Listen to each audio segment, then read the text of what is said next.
between the colonies and the crown began to fray. The Sugar Act of 1764 was the first blow. It was designed to raise revenue by taxing sugar and other imports.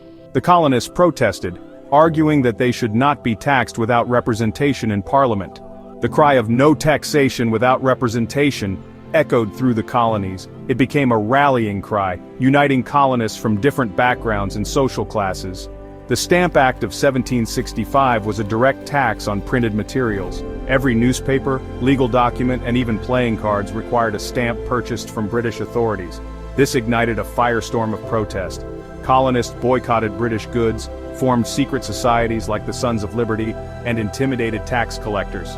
The British government, facing colonial defiance, repealed the Stamp Act in 1766, but the damage was done. The colonists had tasted power in unity. They had learned that they could challenge British authority and win. The stage was set for further confrontation. Across the Atlantic, the Enlightenment was sweeping through Europe. Thinkers like John Locke championed individual rights and limited government. These ideas found fertile ground in the American colonies.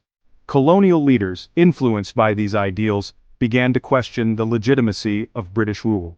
Men like Thomas Jefferson, John Adams, and Benjamin Franklin emerged as powerful voices for colonial rights. They argued that the colonies had the right to govern themselves. They believed that government should be based on the consent of the governed.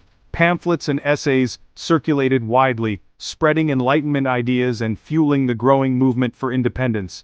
The colonists, inspired by these ideas, began to see themselves not as subjects of the British Crown, but as citizens of a new nation. The presence of British troops in colonial cities heightened tensions. Sent to enforce order and collect taxes, the soldiers were seen as a hostile occupying force. The Boston Massacre of 1770, in which British soldiers fired on a crowd of unarmed colonists, killing 5, became a rallying cry for resistance. The Tea Act of 1773, which granted the British East India Company a monopoly on tea sales in the colonies, sparked further outrage. The colonists, seeing this as an attempt to control their economy, responded with the Boston Tea Party, dumping British tea into Boston Harbor. The British government responded with a series of punitive measures known as the Intolerable Acts, which closed Boston Harbor, revoked Massachusetts' charter, and allowed for the quartering of British troops in private homes. These acts, far from quelling resistance, only solidified colonial resolve.